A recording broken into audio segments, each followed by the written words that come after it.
Grace and peace, y'all. This is William Mack, Director of Pastoral Care with Rooted Ministries, and we are so glad to have you with us again today. I'm actually really excited because my friend, Pastor Kevin who is now our Connections Director, is joining us today on the podcast. And so, welcome, Kevin.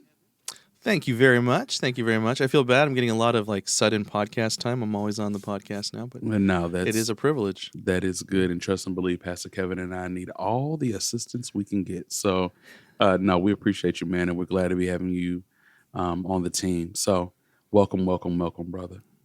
Thank you very much. So actually, I'm going to take the reins real quick because one of the things we wanted to do a little bit on this podcast is to do a little riff going back and forth and just talking about something that honestly it's something I wrestled with a lot. I still continue to wrestle with, to identify, and I know you and Kevin Butcher hear about this and see this a lot, and it's really just the warning signs for pastors, like things to look for, right?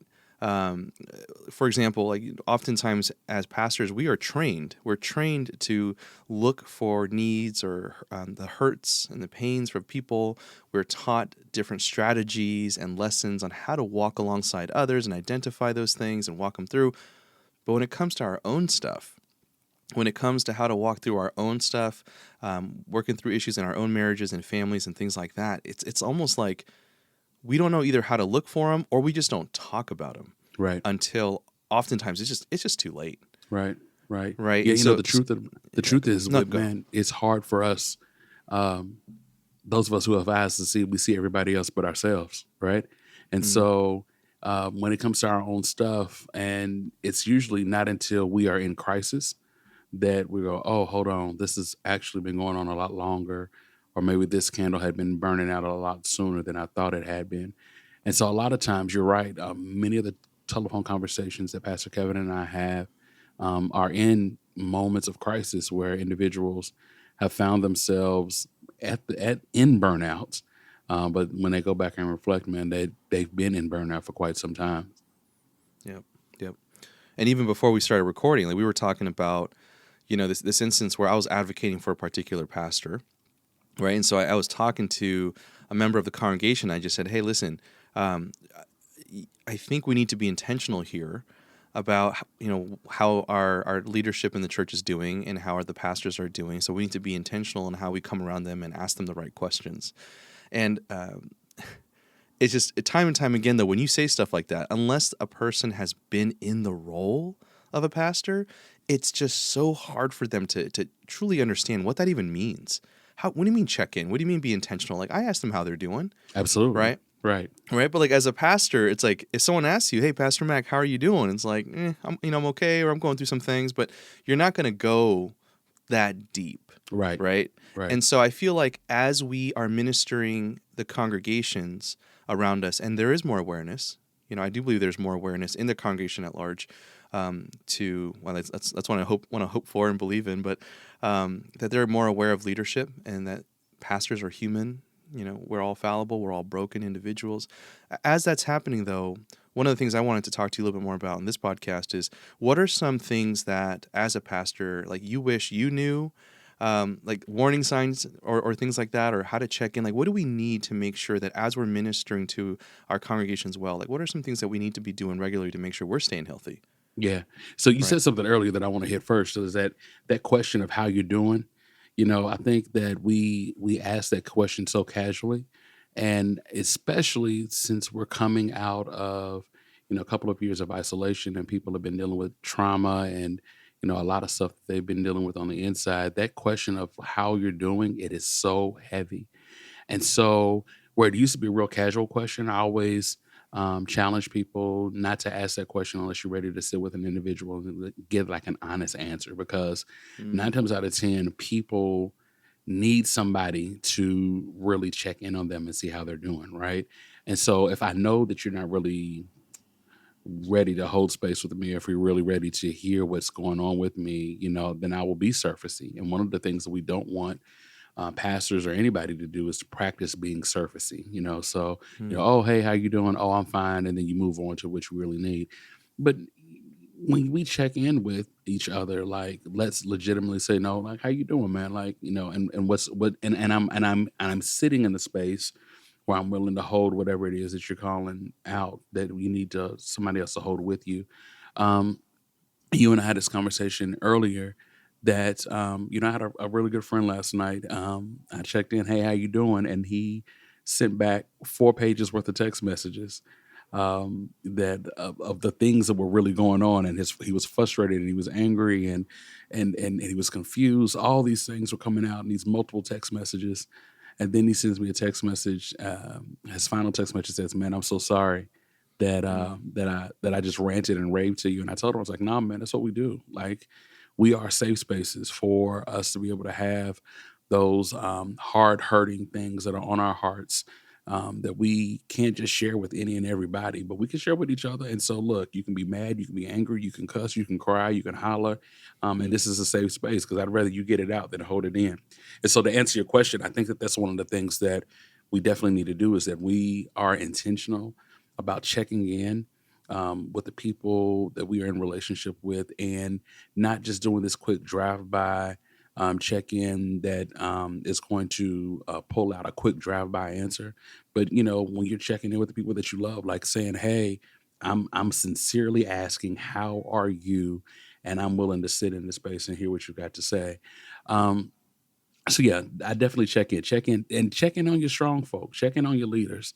Oftentimes, leaders kind of get looked over because they're always the source of the solution, when even the solution needs a place to go rest and retreat from time to time. So I think we really need to be careful and intentional about making sure that we're checking in on our strong folk, checking in on those who typically have the answer or try to appear to be strong or to continue to move forward. Because the reality of the life that we live is that that weight hits all of us, life hits all of us, and it can be heavy from time to time.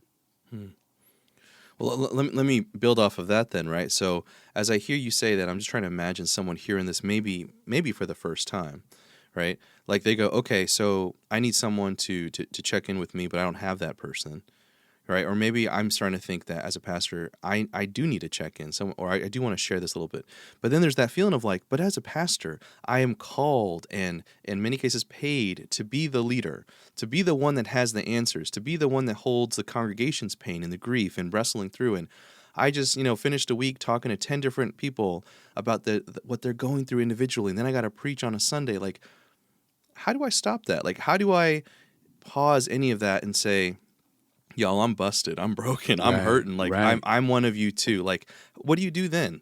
Yeah. So I tell people all the time that a Christian is just a human who decided to follow Christ. Hmm. And oftentimes, somewhere in our Christianity, we negate our humanity. And I don't believe that Christ has called us to do that. The reality is that I love Jesus, but I also get stressed out. I love Jesus, but I also work through my anxiety. I believe that Christ is sovereign, and all the things that we say and all the things that we believe. And I legitimately believe that that is part of who I am as a believer and who I am as a pastor. But I am also a human being, and somewhere, whether it was taught to us consciously or subconsciously, we have told leaders that in order to be an effective Christian leader, you have to quit being a human being. And that's just not Mm. real.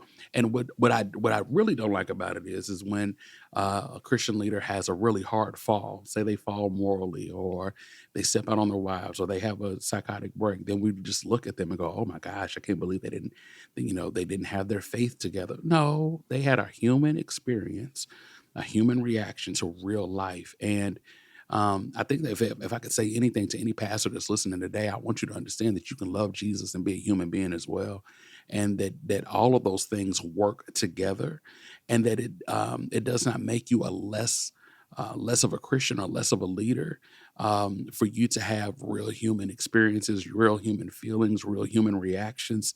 It is okay. I kind of pride myself on trying to be a practical theologian.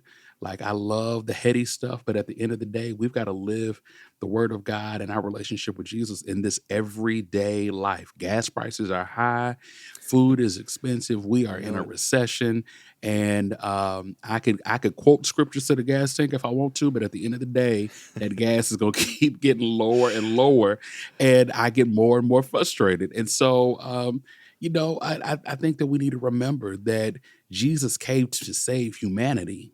He came to save humanity. So as long as we're in our flesh, we're going to deal with all the things that come along with dealing with the flesh, that comes along with dealing with other human beings, and it is okay. And it does not make you a bad leader. It doesn't make you a bad Christian if you have a human reaction. It is absolutely okay. Hmm. All right, let me. I feel like I need to hear you say that over and over again, but let me push this even deeper now, right? Because you are. I feel like I hear you say that, and then my heart feels like it's starting to beat out of my chest, right? Like Mm, that's real. Like I feel the grace. I feel that. In fact, again, as a pastor, I feel that for others, right? Like so many times, especially in the kind of climate we're in, right? Like anytime you do hear about a worship leader is like struggling with their faith, and it's like, oh, well, now I can't listen to their worship music, hmm right? Or a religious leader fell. Oh, then that means everything they ever taught didn't mean anything. And it's like, no, I'm person. This is me. I'm willing to bet that that worship leader was having an authentic experience singing that song, writing that song, leading other people, but they're struggling right now. Yeah. Like they themselves are struggling, or whatever religious leader at the time, right? Doesn't excuse any bad behavior or sin or brokenness. I'm just saying that's just part of humanity, hmm right? So I can even go as far and identify and show grace in those moments, but still, I feel like I'm stuck, right? Like I can see that, right? For pastors especially, you go, okay, so I feel like I do need to recognize that I'm human, but I have a congregation maybe that doesn't want me to be, Absolutely. right? And if I Absolutely. say anything, if I try and be more authentic and real, I might lose my job, Yeah. pastor, Yeah. right? So it's Yeah. like how do I then navigate that space Yeah. where I know what I need, right? I'm hearing you, but I can't do it in my church. Now Yeah. what? So you need a lightning rod. That's what I call them. I call them lightning rods. They're the who are the safe people who where are the safe spaces where I can share.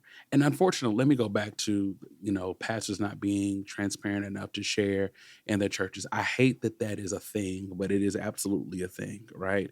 And Hmm. so as a result, you have pastors who are leading and hurting, leading and bleeding at the exact same time, and I would say if you are leading and bleeding and there's no place for you to go, you're going to eventually hemorrhage out, and people are going to wonder, well, what happened to him? What happened to her?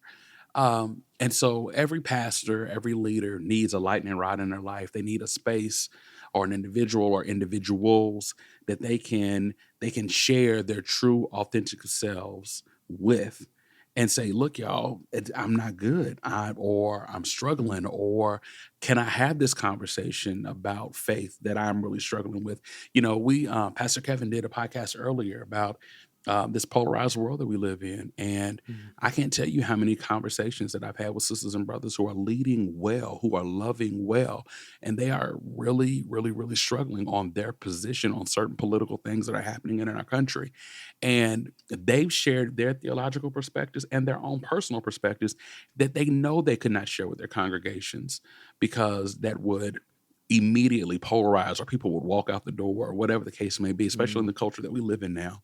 Right. And I tell them, like, look, let's have this conversation. Let's have this wrestle. Let's be uncomfortable together, because you need a place to do that. You need a place where you can kind of like wrestle with faith and deconstruct it and reconstruct it, and all of these things. Because if you don't, um, you're one slip up away from being canceled, or people not Hmm. thinking that you're walking honestly and earnestly with God. And so, yeah, every pastor, every leader needs at least one safe space, one safe individual. If you don't have that person or persons, then I implore you to pray that God will reveal them. And also want to remind y'all that, the beauty of what Pastor Kevin and I get to do through Rooted is that we don't exist within denominational confinement. And so, if we can be that safe space for you to come and land, where you can just kind of share your heart and cry and lament, or just kind of just want to talk some things out, we're here. This is what this space is for. And God knows I've had to have that space. Pastor Kevin listened to me quite a few times when I was pastoring Grace. And I was just trying to wrap my brain around some things that were just kind of going on, wrap my heart around some things that were going on. And he was that person for me. So Hmm. if you don't have that person immediately, know that Rooted is here for you to serve in that capacity, because everybody needs a safe place to land. Amen. And I'll also add to that, even for me, right? When I was going through my tough seasons, that's how I was introduced to Rooted, to Kevin Butcher, and also with you, Mac. Like I have that space now to just dump all of that. And for me, I would just add that it was something that I don't think I was aware that I needed. Mm, yes. You know what I mean? Like I think I've been at this in the same way for so long that if anything, if I ever had a thought that I felt weak or I felt hurt or I felt unseen, I almost put it in this camp of like faithlessness. Mm-hmm. I'm not a good enough Christian. And so that like there's that shame voice, that voice of shame, the shame attendant coming in and it's just like, oh, I need to be more faithful then. Then I need to be Yes. more prayerful. You know what I mean? Yes. Then I look to figures who in the scriptures who did it and it was just them and God, you know? So it's like I feel like I just keep isolating myself and I do it with like I don't know, form of piety almost. Like I want to be a better Christian. And so by opening up to a few close people, that has radically changed. Even for me, how I view ministry and how I can minister, how healthy Mm-hmm. I am to minister. Um, Gosh, there was something I wanted to just to say one more to touch on because we started talking about a little bit on what to look for, the warning signs and things like that. But I feel like if we can squeeze this into this talk really quickly, um, I want to talk about that dynamic of how are we ministering in this season with all the stuff that we're going through, all the burnout, whatever it is, and how do we do that while also recognizing that this is directly also not affecting us but our families, Mm, right? Because I hear about this a lot, right, with spouses and kids, and you know, obviously, if you're holding on to this stuff, it's gonna bleed out not only to the congregation, how you're loving, how you're leading, how you're serving, but you best believe it's your spouse, right, your family, whoever you're closest to, they're gonna get it firsthand too, absolutely. right? And so that's also a big sadness that I feel and I see. Like I know I've done it. I see it in the lives of other leaders in the church and pastors in the church. Like they don't do it intentionally, right? None of us do, but we're carrying so much. We feel like we're carrying ourselves. It's like we don't just isolate ourselves from the congregation, but now we're isolating ourselves from the ones closest to us at home, right? But I was going to add, I want to get your feedback on this. But oftentimes, what I feel like is the answer then is to realize that your family's struggling, and the answer or the next move is anger. Mm, So now I'm going to say, no, my family comes first, and I'm angry at whatever else that's affecting it. And the way I see that playing out is, yes, you do start prioritizing what, you know, your family or yourself more, but you're doing that almost in anger yeah. as like this harsh reaction, right? And again, maybe that's more symptomatic of the burnout, like once you're already to that point, right? Like, but what are some things, even you as a husband, as a father, many familial obligations as well, right? Like, what would be some things to also think about and to look for as someone who's not only responsible for shepherding and caring for your congregation, but your family? Yeah. So I think that this idea that I think pastors try their best to compartmentalize, right? As much as we Mm, know we shouldn't, we do the whole this is ministry, this is family, and I try not to let one bleed over into the other. I think that that's a false imagination that the adversary wants us to kind of work in. I don't think that there's a such thing as this is this and this is that, right? I tried it very unsuccessfully going, this is ministry and this is marriage. And, one doesn't bleed over into the other. When I give the benediction on Sunday, then we go home and nothing affects anything else. Well, that's just not realistic. And the reality of the matter is that soul work does bleed into other areas of our lives, especially with our spouses, especially with our families, because if we've had a hard day at church, then it zaps the energy that you have when you get at home. Even if you just decide you're going to leave everything that you just said in the office, it still does something to you. So I think the first thing that we have to realize is that we are always carrying the work with us.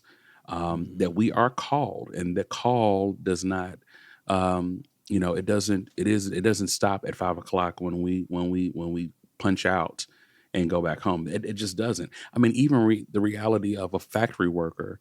someone that works at GE or Ford, and they put cars together all day, and then they go home, they can say the work is done. Well, technically, their muscles are sore now. So Mm, any games that they were going to play with their children, they're going to play them, but they're going to be a little bit sore, and that's the exact same thing. And I don't think we put the same weight and respect on the work that we do. Because we go, oh, I left that there. When the meeting was over, I left. Well, no, that's not the truth. And our wives get it, our husbands get it, our children get it, our grandchildren don't get it, because you're exhausted. You showed up to the game, but your mind is on the conversation that you had earlier, right, or right. you showed up at the recital, but you saw somebody that did a thing, and all of that's there. So to answer your question, we have to be honest about the fact that the work that we do is soul work, and soul work does bleed over into other areas of our lives directly and indirectly. And that once we put the proper value on the work that we're doing, then we can move accordingly, to make sure that we're checking ourselves, and checking in with our spouses and checking in with our children, and even going back and being able courageous enough to go back and go, you know what? I said something that had nothing to do with you, had everything to do with this meeting or this thing that's going on at the church, or going on with the congregation, and I apologize. But this idea that I've got this thing over here, and I close the box and it does not pour over into the other parts of my life, that is such a lie of the adversary, that I think that Oh, we've been man. taught. Yeah. And it just doesn't ring true. It really doesn't ring true. If you can find me one pastor that doesn't, that says that their church life doesn't influence their marriage or their family, I would question whether they're doing any of it effectively, because it's all going to bleed over and run into each other. Oh, wow. So that I was just going to bring that up, and I appreciate you saying that, because when you call it soul work, right? Because I think of folks who might be newer, maybe not as invested in the role of being a pastor. Like maybe because we come in all shapes, sizes, and depths, and all that other stuff, right? And Hmm. so maybe for some folks, it is just easier to detach, right? But I guess when I'm sharing what I'm sharing too, my assumption is for you out there listening, you are a pastor who cares deeply Yeah. for the flock. Now you will lay your life down for the flock, right? Like that's your heart. You have made sacrifices to be in the role that you're in, and you do it on a regular basis because you believe in a higher calling. You have experienced the love of God so deeply so that you want to make sure that everyone else gets in on this thing. And right, so you are okay with sometimes being the doormat. You're okay with the being the first one in, last one out. You're okay with all that stuff because you feel like this is a higher calling, right, that you need to live into. And then if you're doing that kind of ministry, if you're that invested, to your point, Pastor Mack, right, you're bringing that home, right? Always. That's affecting everything else. So like I could read books on boundaries all day long, but I can't turn off my heart. Yeah. Like my mind is going to keep turning. I'm going to have dreams about this, even Hmm. if I say I'm not answering emails or calls on a Monday and hold my Sabbath. So I really appreciate you sharing that. And I feel like to kind of bring it all in here, I don't want this to go too long for everybody, but we started talking about kind of the warning signs. We started talking a little bit about, things to think about and be intentional about. The lightning rod, having someone in your life, not just to check in with you, but that you can just dump it all on Yeah. and not feel like you have to apologize Yeah. for it. Like that is huge. And of course, the honesty piece. There's the honesty piece, and I think that's a hard one. And I think that sometimes requires somebody maybe who's gone before us and can help us ask those better questions, Yeah. right? Of like, are you being honest here? Like I hear you saying this, I hear you saying that, Yeah. but can I ask you one more question One to more go question. one Yep. layer deeper? And so, and friends, as we kind of wind this episode up, just a reminder: this is why Rooted exists. We are here to come alongside pastors and churches, not only to lead them deeper into the love of God, but to also let them know that they're not doing this alone, that we are with them, we are them, we're feeling it. But we want to also come around you and encourage you as you walk, not just to demand more of you or ask anything of you, but to really come alongside you in your journey and bring you back into the fold. Um, Gosh, honestly, that's what I've got, Mac. You got anything else? Hey, that's it.